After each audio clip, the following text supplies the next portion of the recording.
highly sensitive people. When I first heard about that term, I was like, oh, that's cool. That's cool that they understand us, that they have done some studies about people that sense things very deeply, and yeah, people that are just very, very sensitive. I have to admit that I did like the idea for a little bit, but the more I meditated on that concept, the more I realized that it is just, it makes me feel like I'm being put in a box. Like, I don't want to live life thinking that I am just one thing. It's very limited.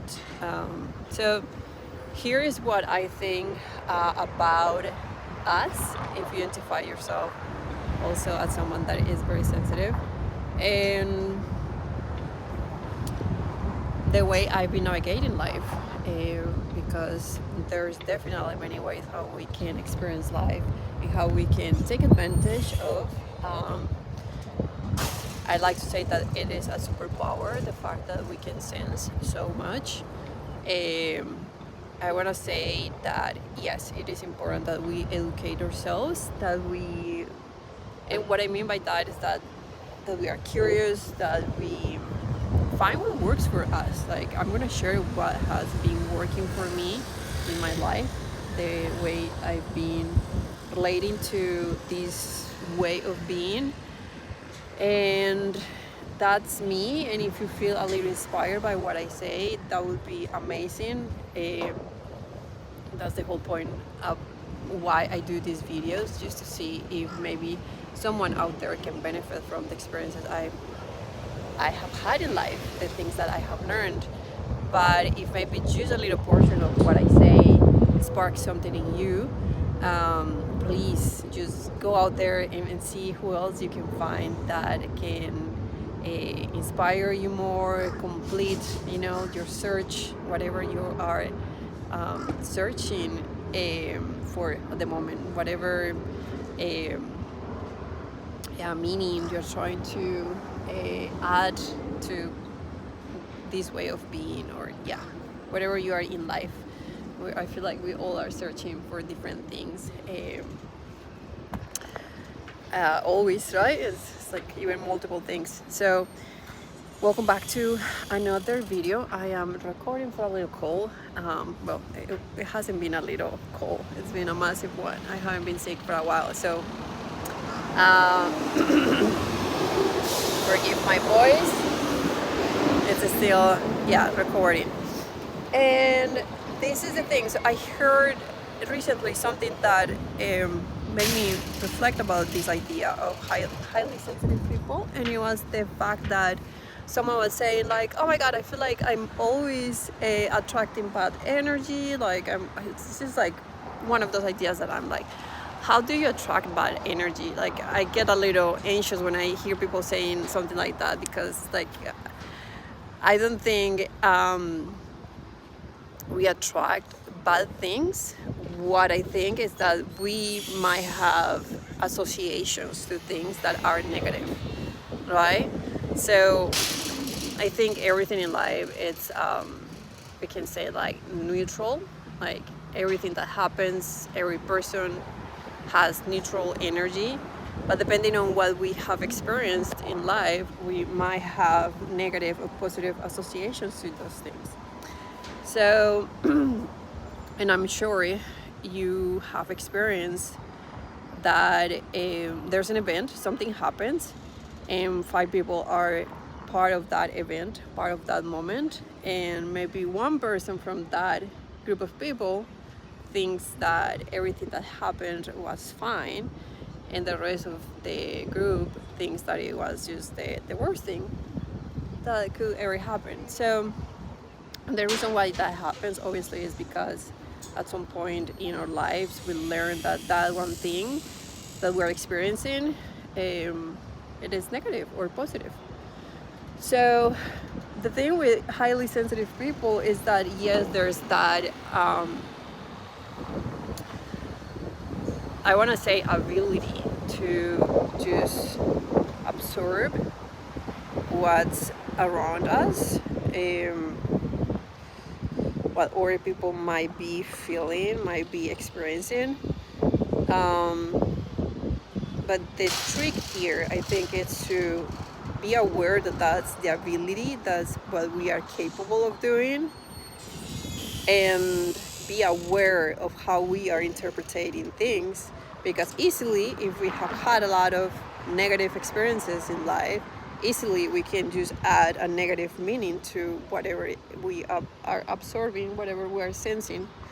So that's the one concept I wanted to share today, and the one thing that truly has helped me to navigate this idea of, oh my god, I'm super sensitive, I sense a lot of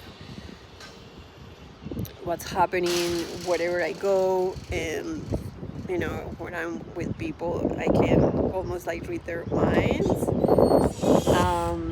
I do feel that sometimes, but then the more I'm aware that that's a gift, that's a superpower I have, the more space I create to really discern what is it that I am really sensing from the other person, and what is the interpretation I want to add to that, where the interpretation that I'm giving to what I'm sensing comes from.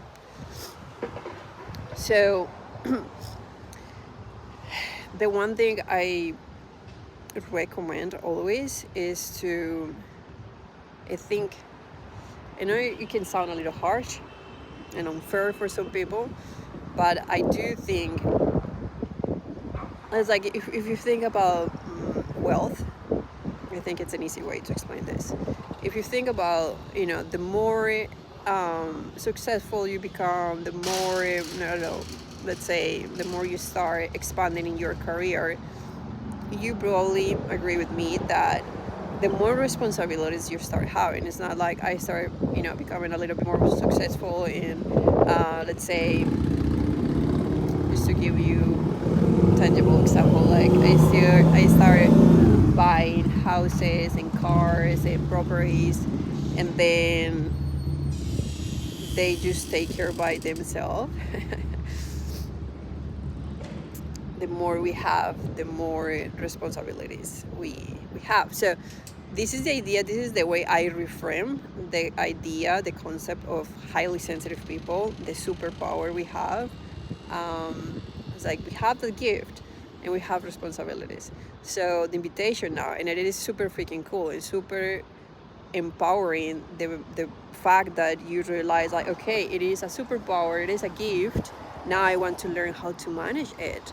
Otherwise, yes, you can create all these stories in your head that you're attracting negative things, that you're attracting negative people, that they want to do bad things to do. No, you're sensing things, but what you're sensing might not be what you're thinking it is.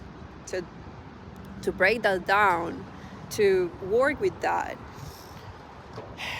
we have to do work, like that's when the part of being, having more responsibilities come in. And I think the responsibility is to just get to know who you are, what are your core beliefs, how you experience life, and make sure. And I want to say, from my personal experience, it's been taking me a while, and I still have moments where I'm like, where is all these negative thoughts coming from? And then it's just like unpacking and unpacking layers. I'm 36 years old. I don't know how old you are, and it doesn't matter how old you are.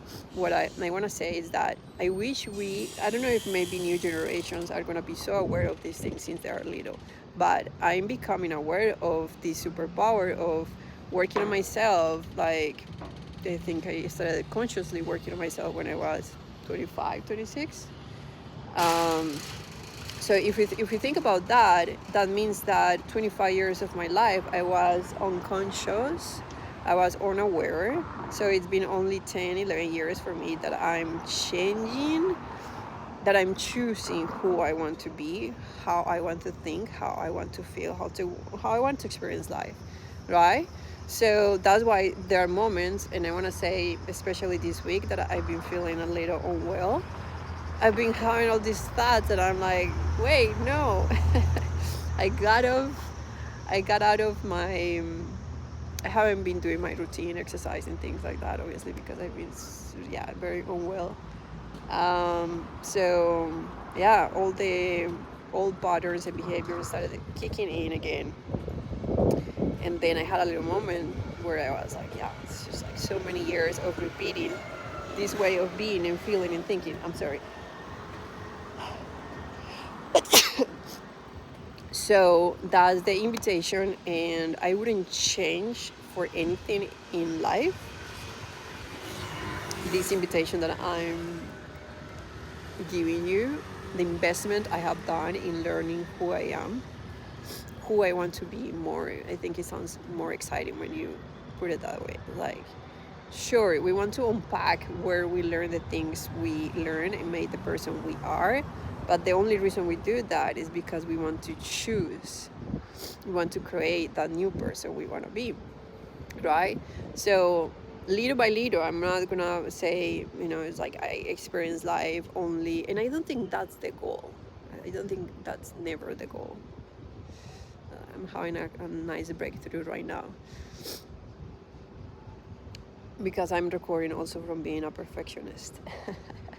So I still have this way of thinking that, there's maybe, one same place we arrive one day where everything is just healed and done and we don't have to do more work now. And I think I am right at that place where I'm starting to enjoy the journey, the process. It sounds cliche, and I heard this for many years, but it's only until now that I'm truly connecting with that idea and with that feeling of there's not a destination. And it feels way better if we don't think about a destination, if we just let go of that idea and we are present, navigating whatever it is. So the one thing I wanted to say with this, and I'm sorry if this is sounding a little confusing because I'm just having a breakthrough right here with you, and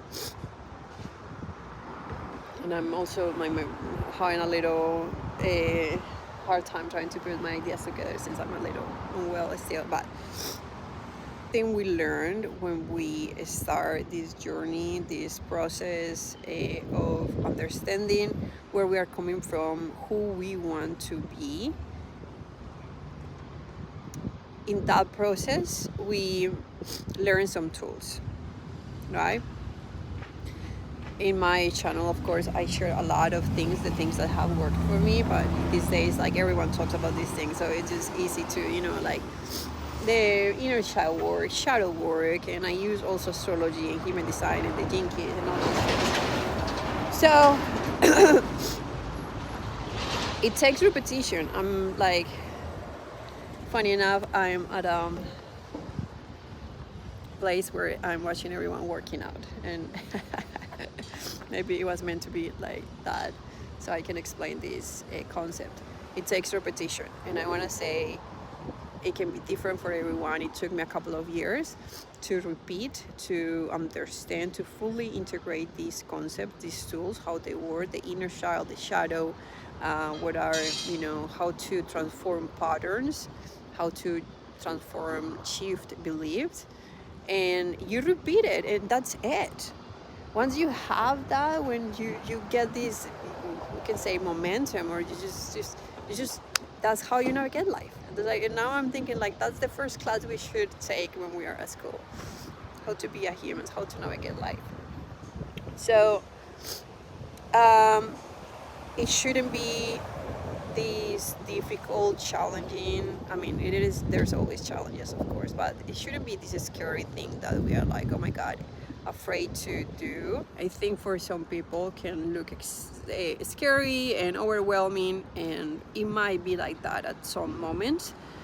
But the one thing I would like to share, and I would love you to take from this video, is that it's very rewarding.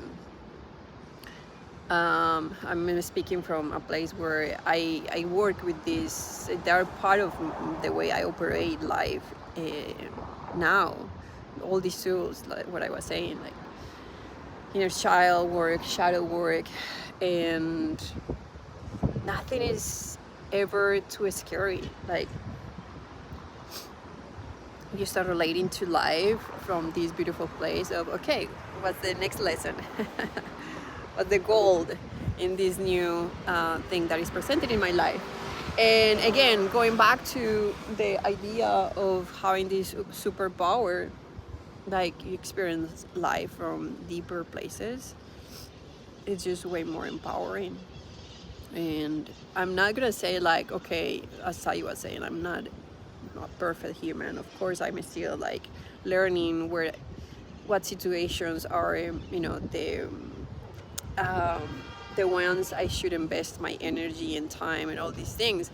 One other thing that I'm learning, for example, at the moment, just to share that I'm just like not pretending to be this very evolved and perfect human. Like, I'm realizing that the perfectionism behavior that it's been years that I've been operating from that, it's making me to always find the to try to make always the perfect decision. Super crazy. I'm still like unpacking how that works, because if you think about that, it's like the perfect decision, that's so limited. Like, when do you know it is the perfect solution, the perfect decision? So I realized that yes, many times in my life I have done that. I have taken perfect decisions. But what I'm experiencing now is that I'm realizing that that's not what feels good for me anymore. That life is just showing me and teaching me something about that. Like, taking decisions that might not be the perfect, that might be just the one that feels. So the thing is, like, we are always changing, and that's what I'm experiencing. Like, one day I'm feeling one thing, another day I'm feeling another thing. I'm being inspired by different things. Um, so in that scenario, thinking about making the perfect decision is just it's hard to know that, right? So I navigating this with an open. It's like so windy. I shouldn't be in the wind. With an open heart, and I'm just gonna go for one of the decisions and trusting. It's just super new for me. I hope this is making sense. So it's just gonna be the first time that I'm like, okay, it's not gonna be probably the best decision. I'm just gonna go, and I'm gonna trust that by me being present with myself, I'm gonna be able to navigate anything that might happen in the process. It doesn't feel like the most aligned. That's what I have to say. And I'm sure this is sounding a little confusing because I'm learning about this. So that idea of what's the most aligned, I think it puts a lot of pressure, and it invites this idea, this concept of wanting to make the perfect decision. So I'm kind of breaking out of that and allowing myself to maybe not make the perfect decision, just make the decision that feels fine, that feels fine, that feels okay with me the day I have to make the decision. I will probably share more about this, but I hope you got a little inspired by this video, and hopefully a little bit more empowered about the amazing ability. I'm sorry that I'm forgetting about my words, but yeah, the amazing gift, the amazing ability you have of sensing others and sensing different things, and understanding that there's a little of responsibility in how you can